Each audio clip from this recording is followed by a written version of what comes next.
Okay, that's good. So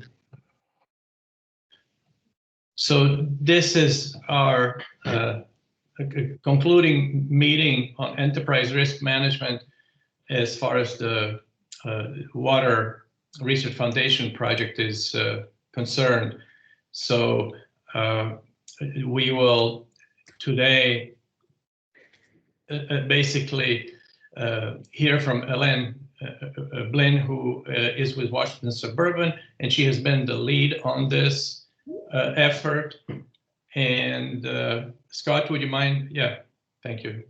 Yep. And then we'll have some comments and discussion with the risk management team participants, discuss briefly future plans and next steps, and get some feedback from the participants in this meeting and open discussion. So that's the agenda for today. So I will ask Helene if she could share her screen. Yeah. First, if that's okay, I'm going to provide a little bit of context of what we've been doing. When I say we, it's been a team made of Metro Vancouver, London Water, GL Water, DC Water, and WSSC Water. And I believe I have not forgotten. Maybe Great Lakes also. And Great Lakes, yeah, Jody, yeah, Great Lakes, yeah, indeed, yeah. This team worked first to make sure we are on the same understanding of what risk management is and what risk is. So to set the scene here, a risk, when we say a risk, it's also the flip side of a risk, which is an opportunity, are uncertain event. And should they occur, would have an impact on our objective. So the objective could be the strategic priorities that you have set in your strategic plan, but could be also the objective on the project or on the division's objectives. So a risk is an uncertain event. Therefore, we are not going to talk about what we know. We are not going to talk about issues. We are not going to talk about problems, but it's really projecting ourselves in the future to see what could come to our horizon and try to anticipate and proactively address those events that could negatively, in the case of a risk, or positively, in the case of an opportunity, impact our objectives. So first, we have worked, and I'm going to share my screen, so give me just one quick second. We have worked on really taking what's out there, namely the existing standards that have been written based upon lessons learned and best practice, namely the ISO 31000 and the COSO controls framework. So we have kind of, with the support of Chelo, Scott, Michael, and John, we have drafted this enterprise risk management cycle. What does it mean? It means that wherever you would want to apply risk management in your organization, you can do so by this iterative cycle. So the first one, of course, is to design a program. Therefore, you need to have some tools in your toolbox that we have provided with the little group in the narrative, meaning that you need a risk matrix. I'm going to explain a little bit what that is. You need a risk breakdown structure, which is also called a risk universe. And you need a template of a risk register to capture your risk. Once you have those main tools in your toolbox, you need to educate your stakeholders, meaning who is going to be your audience. And again, this can be done at a project level, at an idea level, can be done at a division level, at a department level, and at an enterprise level. The risk management cycle is made of 5 steps on an iterative basis, meaning that it's not a one-time exercise. It's really an iterative basis. So you choose the frequency you want to do that. Could be every month, every quarter, every week, or twice a year, your call. The first step is to identify your risk and to nominate a risk owner. What does this mean? It means that you are going to put in a room anything between 5 and 7 people, and those people are going to use their expertise, their experience, what they know, some data or not, and are going to identify the risks and the opportunities that may be out there. For each of them, they are going to nominate a risk owner, one risk owner per risk. Why? Because you want to create ownership and accountability. So the risk owner is going to be in charge of coordinating all the activities around this risk.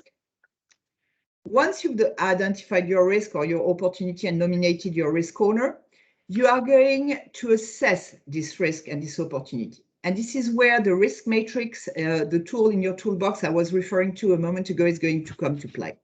Why? Because this risk matrix is going to give you the probability and the severity. You can call it the likelihood or the consequence. You can also call it the impact and the probability, as you wish.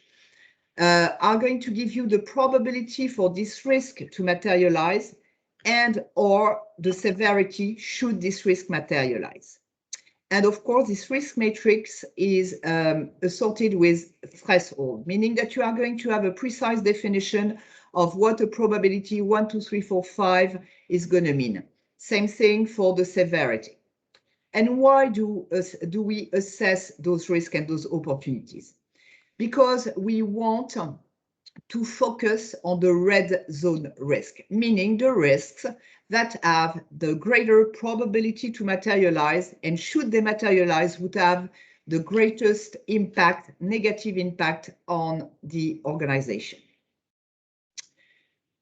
Once we have identified our risk, nominated our risk owner, we have qualitatively assessed our risk, our opportunity, we want to find a response to this risk or this opportunity. What does this mean? It means what are we going to do in practice to address this risk?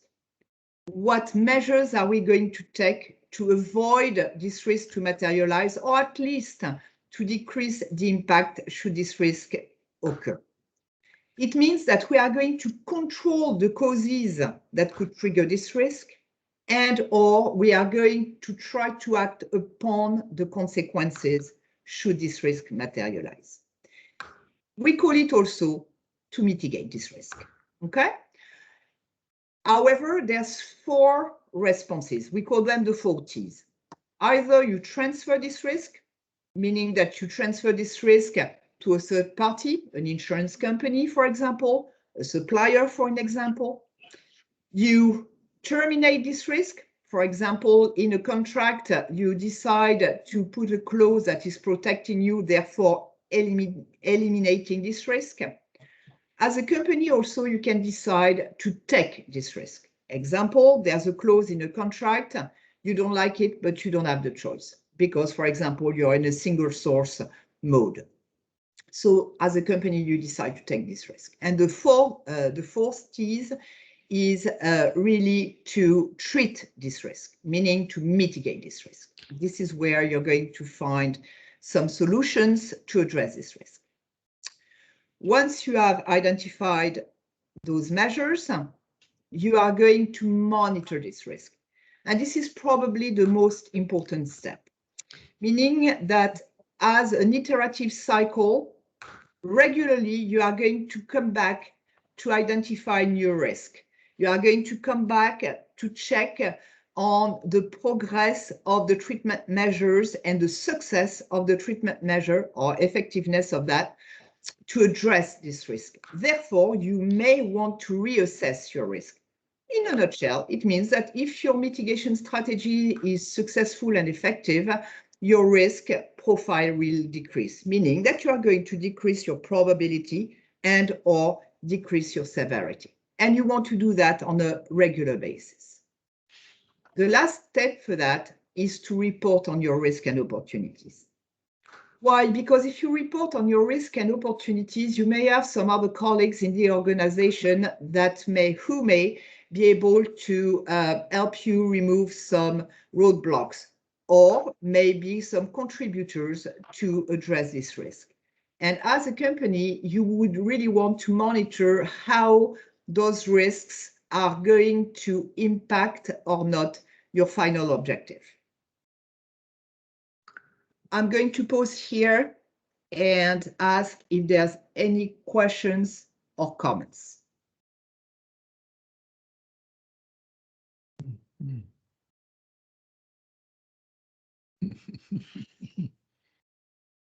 Cello, do we have some hands up? No, we don't. Ah, thank you. Okay. So the process or the cycle for risk management is always according to those 5 steps. Once we have in the team laid out those 5 steps, we have discussed around enterprise risk management. So what does this mean?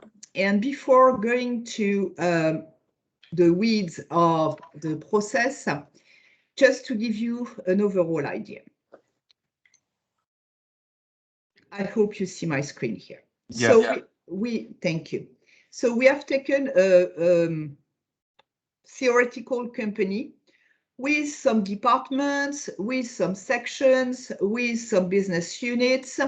And what does it mean? It means that if you want to have a bottom-up approach, all the sections of your organization, including the projects, are going to identify their risk, assess their risk, respond to their risk, monitor their risk. And they are going to escalate the top risk that they've seen to the level up.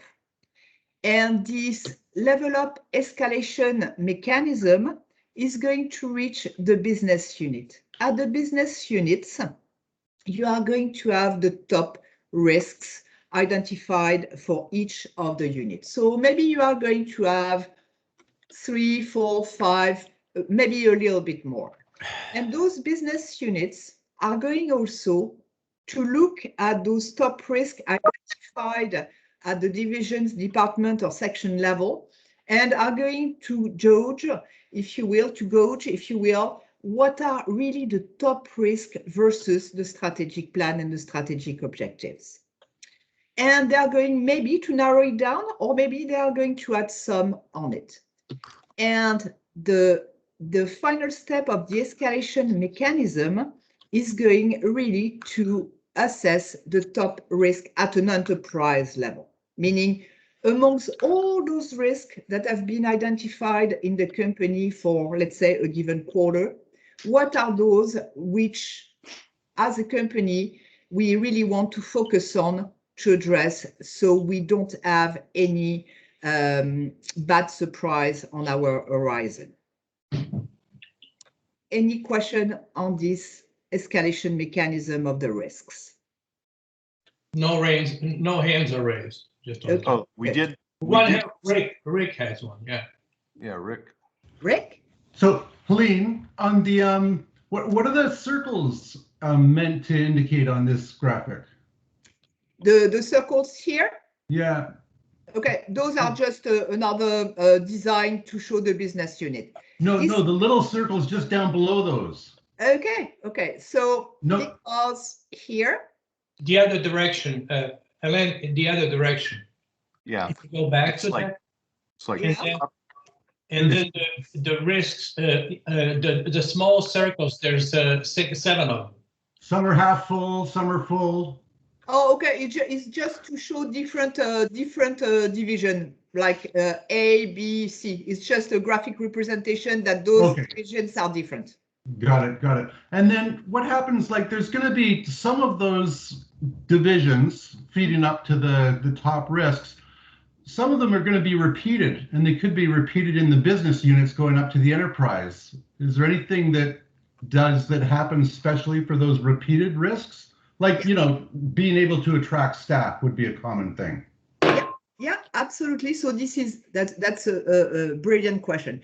This is exactly where this escalation mechanism is going to happen. So in the example that you're mentioning, Maybe Division A is going to mention this shortage of staff. Maybe Division D, maybe Division F, right?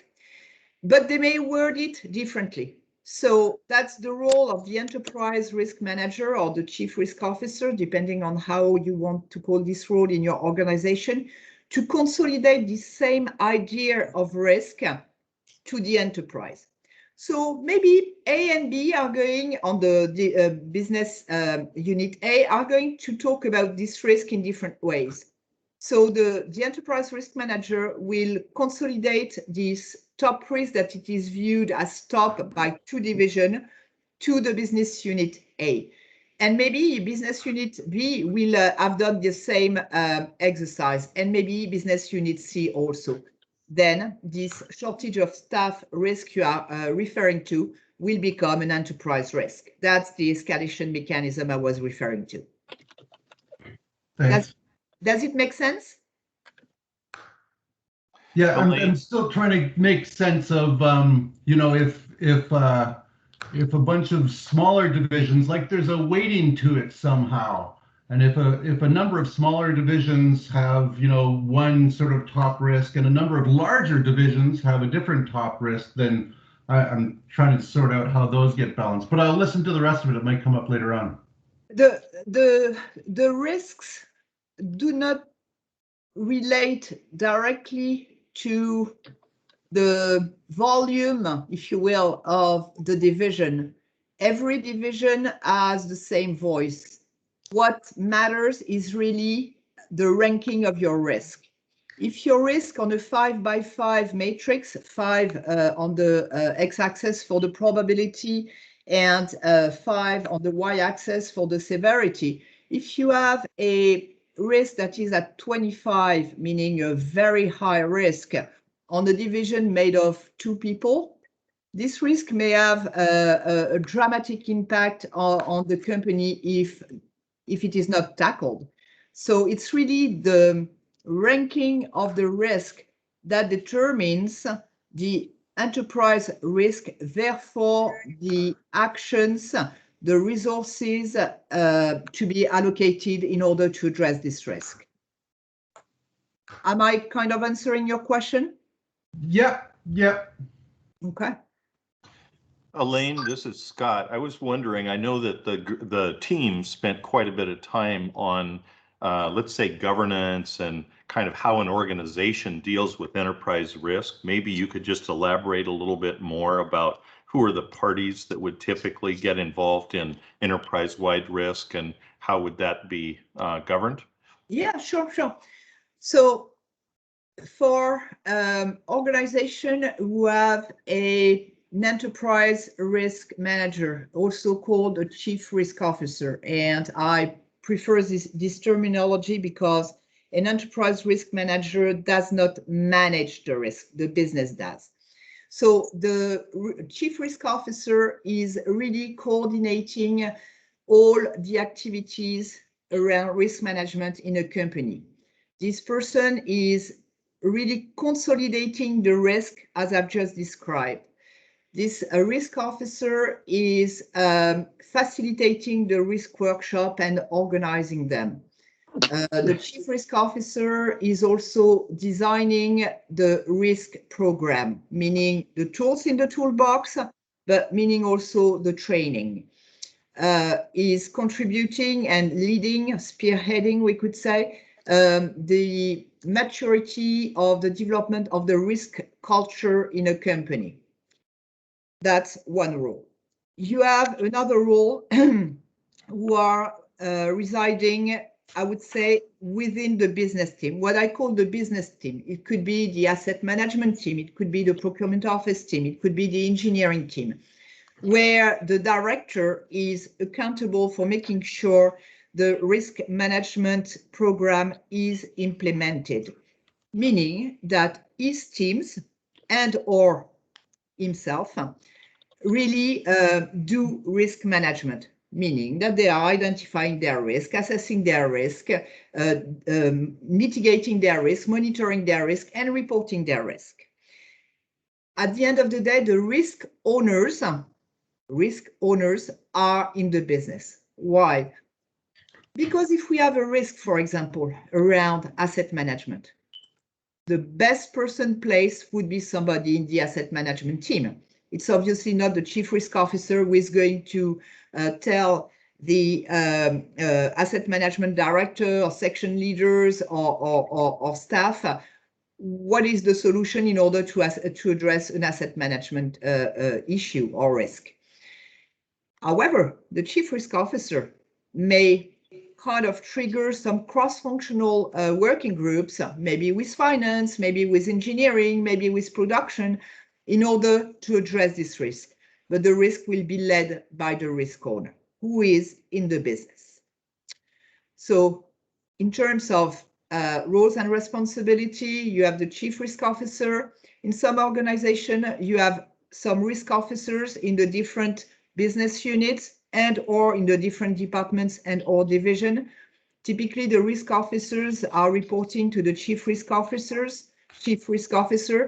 and are using the tools that are company-wide designed by the chief risk officer with colleagues. The business owners, as I mentioned, are all the colleagues in an organization and are namely the risk owners. Any questions?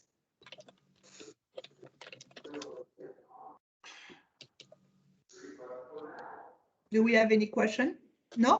No. I've got one question. Hi, it's Jeff Carmichael from Metro Vancouver. We face some similar challenges in structure in other areas of our organization, like, for example, implementing our climate change programs, where authority lives in a certain area, but responsibility lives in another. How do you account for that in a chief risk officer situation where the ultimate on the ground actions that need to be taken are within a different group than the actual chief risk officer? Okay, so I mean, there's several avenues I would imagine for that. It would be maybe interesting to have a common risk workshop, meaning that in a room, the different areas which are involved in a way or in another are discussing the risk. And here maybe you have a risk of interface, you have a risk around RACI, where there may be some gaps and or overlaps, or let's say uncertainty around general roles and responsibilities, which might be a big risk in order to implement something. So I would, without any other context, but I would be tempted to invite in a room the different parties in order to discuss this. And one of the mitigation might be to design a clear RACI matrix with clear roles and responsibilities to avoid any gaps, for example. Have I answered your question? Well, I think what if kind of, I think sometimes you have a situation where groups have other priorities. And so it's easy to give lip service to a risk program, but not fully act on it. So what if the structure is set up, they're at the table, but these programs aren't being delivered? What's kind of how do you handle a program that's not delivering in this kind of a structure? Mm-hmm. Well, that's also an excellent question. One of the response to this is, and I should maybe have started with that. For an enterprise risk management program to be successful, it has really to be supported, to be communicated by the top. Meaning that if your GM, CEO from day one is involved in this program, is aware about this program, is supporting this program, is seeing the benefit of this program, then what you are describing as less probability to occur. And here I'm talking about the GM, CEO. But if your program, for example, is not yet known at that level, if your deputy general manager or if the director of the overarching topic is supportive of this program, he will make sure that the risks that have been identified are reviewed by him or by her on a regular basis. That's a start. Secondly, he or she will monitor that the mitigations are actually implemented. And you really need the support of your general manager or your deputy general manager or equivalent, or the directors to make it successful. Thanks a lot. That's really helpful. Thank you. Marco, did you have a question or comment? No, I didn't. I'm sorry. Is my hand raised? No, raised? but your light was blinking, so. Oh, I'm illuminating today. I don't know. Yeah, well, that's good. That's good. That's good. Helene, one observation. I mean, you've spoken quite a bit about having a chief risk officer, which you have implemented in at WSSC and in former positions that you've had, and in the guidance documents. It's basically recommended, but it's not a common practice throughout. So, you know, it does say that in order to coordinate all this, having one central person, regardless of where organizationally it lies, that accountability would be important. You know, I'm wondering with the other participants on the team, you know, if you wanted to go in this direction, is that they were not as far along as you were, and the team overall developed this model with you. But maybe they could just briefly comment on their efforts in their own organization as they worked with this issue. Does that sound good? So Jessica or Chris or others who maybe wanted to say, how have you adapted this model so far, you know, in your organization?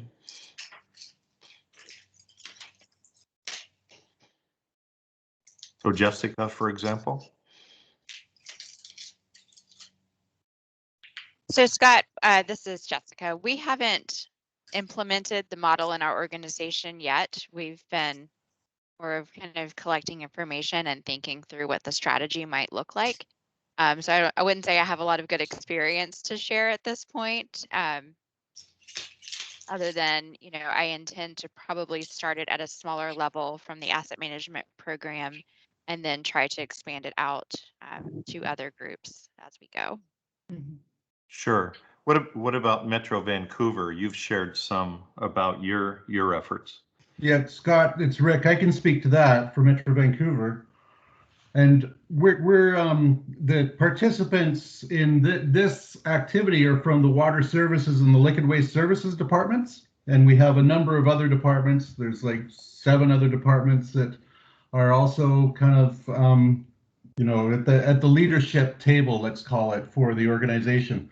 And so we've been pushing the risk management discussion, enterprise risk management discussion, for a number of years. And we've what we did is we proposed to our leadership team, we call it the Central Planning Committee or Corporate Planning Committee, which is all the general managers that report to the CAO, and we proposed that we go to our committees and our board and just talk about risk and liquid waste services. And kind of, it was a little bit of forcing the hand of the corporation and putting all of the other departments in a bit of an uneasy place. But what it did do is we didn't get permission to go forward with that until we had a little bit more established at the corporate level. But the corporate level recognized that it's time to go forward and do that. So it's been successful, and I think a lot of it is we've been feeding the information that we've been picking up from this process, and some of the tools to the person leading it, and they reside in the finance department. And so that's helped us. The tools have really helped us get that story across and identify the need for moving forward with this, and a little bit of an understanding of better understanding of how to do that. Mm-hmm, mm-hmm. And yeah, that's a really great first step or second step. What also in terms of governance that Scott was referring to, when and if possible, what are the advantages of having a chief risk officer and or enterprise risk manager? It's because inherently this function is transparent and independent, meaning that if this function exists, this function has no other agenda than making sure to have a robust risk management program, meaning gathering all the top risk, monitoring and challenging the top risk. As I say to my colleagues very often, I'm always playing the devil's advocate, and being independent and transparent, meaning that we don't have any agenda except really making sure all the top risks are captured and all the top risks are addressed, to give visibility and to support the decision-making process for the leadership team, the CEO, the DGMs, the directors. And having this position in an organization is really good, because once you've built the trust, you have all the stakeholders coming and talk to you about what they see as a top risk, because that's also, risk management is also a communication tool to alert and to inform the senior leadership team. Helene, sorry. No, go ahead, Cello. Yeah. Helene, there was a question. What would be the qualifications for a risk officer? So, well, I can talk for myself and for my colleagues, maybe not in the United States, but in some other countries. Typically speaking, we have a master's degree. We have a certification, such as a certification for risk management and compliance professionals. There's 2 or 3 well-known institutes who are delivering the training, the education in terms of risk management, and the certification. And typically speaking, also, once you have that, you just do it. I mean, you read the ISO 31000, which is only 18 pages, so it's not a 500-page document. You register to some institute and forums on risk management. But in terms of education, it's basically, at least the people I know we have a master's degree plus, and we have some risk management certification. And typically speaking, it's risk management and compliance certification. Both are really intricated, because as maybe you know or not, I don't know, but compliance has really, since 2008, taken a huge visibility, and of course has been one of the top risk for a few years. So it's really kind of embedded today in risk management. So a lot of colleagues and I have this dual certification. Just a quick question. In terms of, I believe that you worked outside of you worked in a different industry, different sector. And yep. What is the presence of,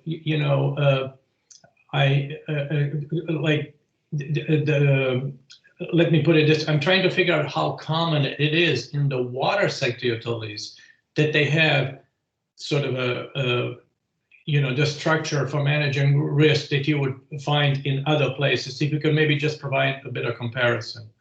Yeah, yes. I mean, for the listed company, listed in the stock exchange companies, there's a chief risk officer, there's a risk team. Yes, indeed, I come from the oil and gas industry, and risk management are very, very important, such as safety, such as compliance, amongst other things. So in the oil and gas industry, for example, the risk and compliance departments have a huge visibility. The chief risk officer, typically speaking, reports directly to the CEO and or to the management board. Now, if we talk about water utilities, and I'm talking about listed water utilities, and here I'm talking, for example, about Veolia, which you may know. Veolia is a huge company, and they have a massive risk management department. Yeah, so in the public water utilities, it may not be yet, I would say, implemented, at least formally implemented. But outside the public utilities or water public utilities, risk management has a high visibility. And again, particularly since 2008, it has really gradually taken more and more importance. And today it's, I mean, at least in the companies I'm working for, the management board do not make a decision without having, as part of the elements for its decision-making process, the risks, the top risk identified and the top opportunities. That's one additional element for them in their toolbox to make informed decisions. Helene, maybe there is something else you wanted to cover during this segment before we get to the rest of the agenda, but you have displayed in front of us, you know, kind of a detailed business process. And one thing that it highlights is that the risk manager or the chief risk officer isn't making all the decisions, right? No, and no. which is I think one of the important points, you know, to make here, that it's basically managing the overall process, but it's not just like an asset management team may be managing an overall asset management program, but they're not making all the investment decisions themselves. So maybe you just want to comment on that briefly, but you and the team have done a lot, and with the help of Mike and Barnett and John have done a great job of highlighting the business process that includes the roles and responsibilities and decisions and so forth. And you know, that just some real good work. Thank you, Scott. Really, if you were to ask me what would contribute greatly to the success of a risk management program in a company, either at an enterprise level or at a project level or anything in between, is collaboration with your stakeholders, with the internal stakeholder. It is not the, and yes, you're correct, the chief risk officer doesn't make any decision. His or her only agenda is to make sure all the big fish, meaning the big risks, are escalated to the leadership team to help them to make informed decision. But coming back to my second point, the chief risk officer or the risk officer does not decide about the top risk alone in his or her office. That would not work. That would definitely not work. It is really the top risk identified by the teams in every segment of the organization, in every corner of the organization, that are reported. Those are reported. So you really, as a enterprise risk manager or chief risk officer, you really have to talk to all your colleagues and to pick their brain and to challenge them and to debate with them and to bring also some other information, because what we realize, and not only in the water industry, but everywhere, that there are some pieces of information that might be in one corner of an organization and the other corner of the organization is not aware of it for whatever reason. So it's really also what I call connecting the dots. And the chief risk officer is really having this role of connecting the dots of the different parties in an organization. So everybody roughly is on the same level of information. So there's also a consensus in what is a top risk. Because a corner of an organization may say, oh, this is a top risk.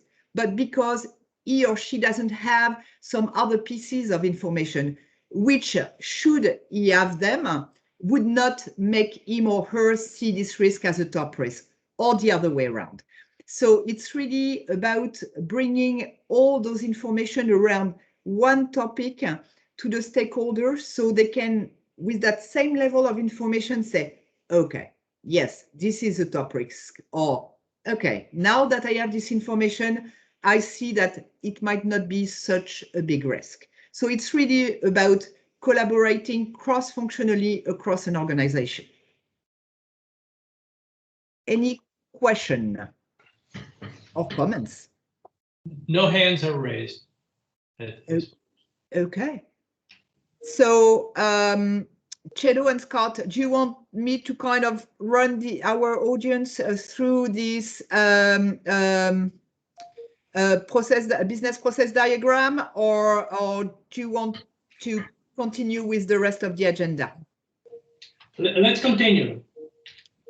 Well, actually, let's get the hands to see how many people would like to get into more detail, and then we can do we can meet that interest. Okay. If you'd like to get into more detail of this and the process, please raise your hand so we can see how to best use the time today. Yeah, and maybe you'd want to indicate what part of the process, that you would want to focus on. Just looking at the time, there's not a lot of time left, right? Yeah, Helene? Yeah. So I'm going to really run through it quickly to kind of group together what we talked about in the first part of this meeting. So really, you design at a chief risk officer level along with the leadership team, keeping them informed the program. Once you have designed this program, if you would want to have a top-down approach, meaning that you would want first to focus on your executive leadership team, then you would have some risk workshop with the directors of each division. The director where you are going to identify the risk, assess the risk, respond to the risk, monitor the risk, and report the risk. As a chief risk officer, you are going to consolidate all those top risks that are similar, as we talked about, but also all those top risks that have the higher profile. You are going to group them, and you are going to escalate those top risks to the level up, which is for example, at the deputy general manager's level or equivalent in your organization. Same thing, you are going to discuss with your deputy general managers the top risks in their lane of activities. The deputy general manager may add some other risk linked to their own roles and are going to recognize or kind of reassess, if you will, those risks relatively to the objective of the company and to the achievement of the objective of the company. And once you have done that with your 1, 2, 3, 4 deputy general managers, depending how many you have in your company, you are going really to pull up this information and consolidate it into an enterprise risk report, which are going to be revisited by your general managers, the deputy general managers, and the directors on a regular basis, for example, on a quarterly basis. Another important point also, I talked about a tool in the toolbox, the template risk register. you may want to have one single template of risk register. So you can really look at the data and compare them apples to apple. And also this risk register is the central repository for the entire company for all the risk registers and all the risk management work that is happening across the company. Meaning that you would want to have either a tool that does that, or you would want to have a folder where you keep all the risk registers for the company in order to monitor them and to compare and then derive some KRI, which stands for key risk indicators. Those are kind of KPIs, if you will, but for risk management. Any question before I leave the floor to Scott and Cello? Well, I think Cello would say the same thing. You know, I'm just beating him to it, but it was, you know, the team was really privileged to have Helene, who is obviously an expert, you know, to lead the group, and I think that in a lot of ways she was training others in the process, which was really cool, and you know, I think everybody benefited a lot from it. And gave a lot of food for thought for the future.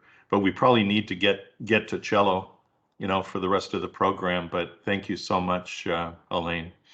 You're welcome. And just to conclude, if any of you would want, after this meeting or at any time down the road, some information, and by the way, risk management is evolving, so I'm learning also every day because things are changing.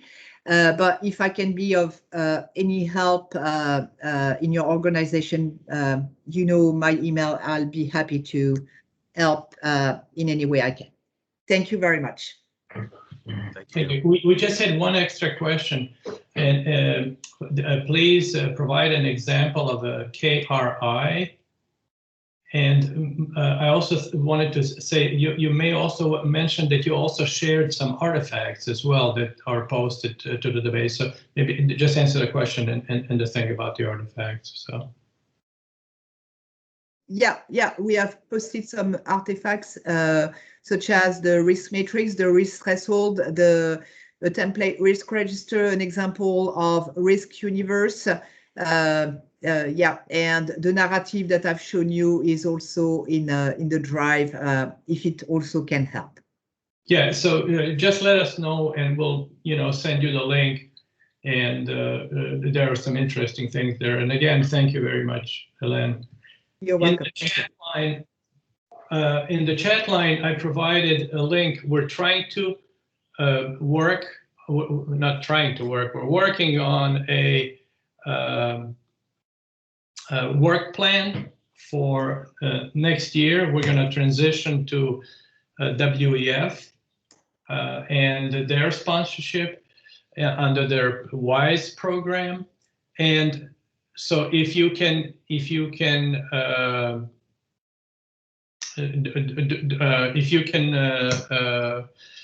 just go to the survey, it takes about 6 minutes to fill it out, and it'll be helpful if everybody does it so we can develop the draft work plan based on the areas and interests of the participating utilities.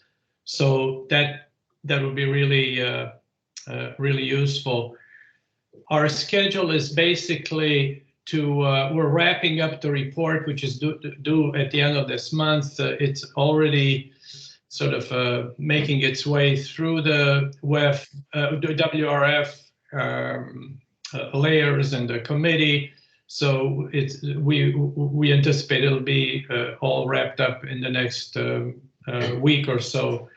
We're also working to finalize the scope for the first year of the WISE program under WEF and develop the detailed work plan. Your survey will help that, and also we'll use it to form teams and plan the engagement.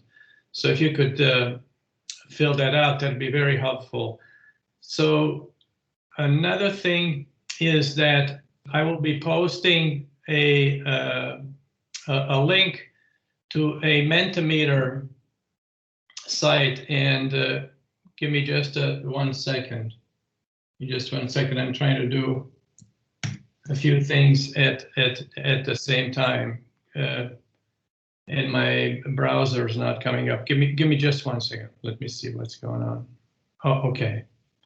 Now I know what's going on. Okay, so if you can. It's not quite up yet.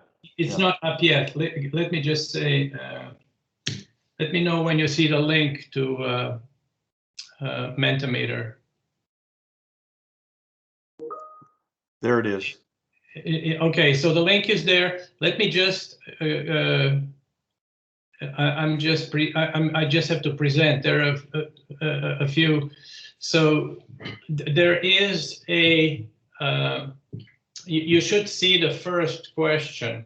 The link that I sent you is direct, so you wouldn't have to actually type in the code. Let me know if anybody does not see the screen with the 5 questions. It did come up, Cello. Okay, it did come up. Okay, so it's just roughly regarding risk, what kinds of things would your utility be interested in the coming year?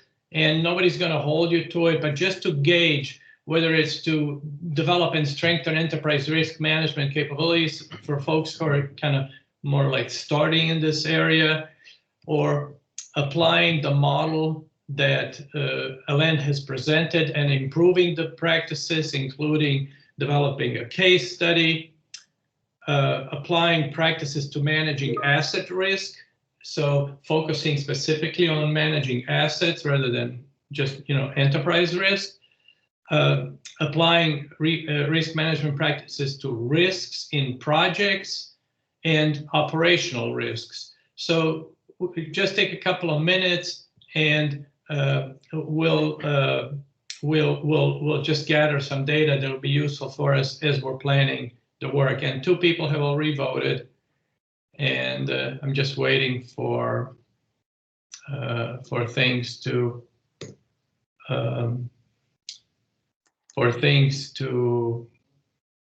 4 people, and let me know if you don't see it or if there's any issue with the link or anything like that. Okay, give it just a bit more time. Okay, so about half the people voted so far. Okay, a bit more.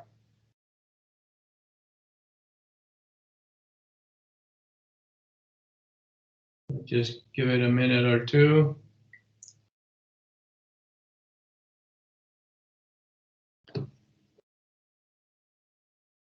We have 7 votes in. Just give it 1 more minute.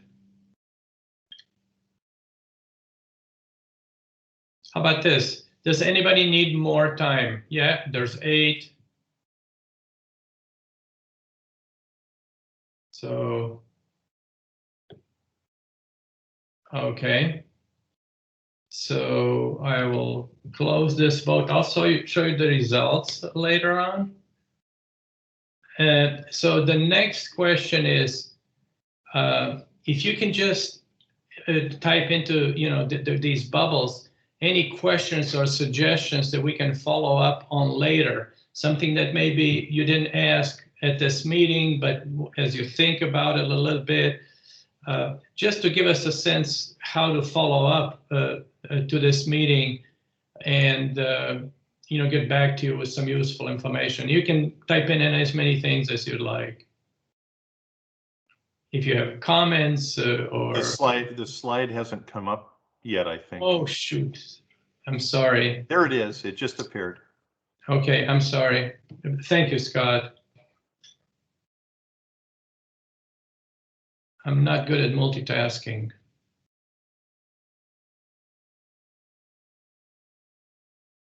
Well, just give it a couple of minutes, and then we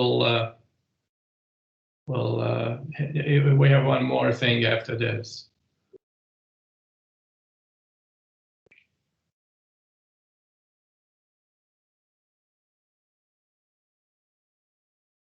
Okay. I was asked to put the music background for these moments. I haven't quite done that yet, but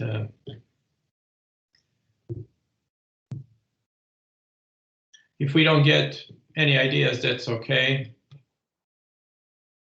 Maybe, okay, some people said they don't have any questions. I don't screen just the icons of the participants. Okay, Helene, I'm not sure. Did you click on the link that was in the chat line? Use the framework for asset management. That is very good. Thank you. Okay. Helene, I don't know how to fix it right now. I'm sorry. Okay. So yeah, if So let me just do this. We're gonna, just to make sure, you should just type in. it appeared on my screen, Cello, the next question. Okay, and this is just what they call a word cloud. As far as your experience today or with the presentation and the work that was done on risk management, just type in whatever word comes to mind. It's called a word cloud, and it arranges the comments that you enter into a pattern. It's all kind of a nice thing to have after a meeting where we kind of have a quick check on the pulse of the participants in the audience. So just whatever comes to mind. We have only one comment so far. So, oh, very good, very good. So I see that Helene has also provided an answer to the KRI in the chat line, pad. So we're getting some interesting things. And what I'm going to do now is I'm going to let you see what other people are writing in, just so you see what the result is of that. And then I'll show you some other things. So this is cool. Let's stay with that for another 30 seconds. And then I'll show you the responses to the first question, which will be the guideline for us. Okay.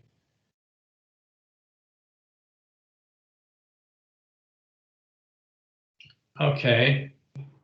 So excellent, excellent. All right. So thank you very much for your input. I'm going to show you what the results were for the different areas in the coming year. And we'll publish this and post these results with the video of this meeting. So I'm going to just go. I'm sorry. Just stop sharing. I did stop sharing, right? Yes. Okay, sorry, then I gotta stop recording. So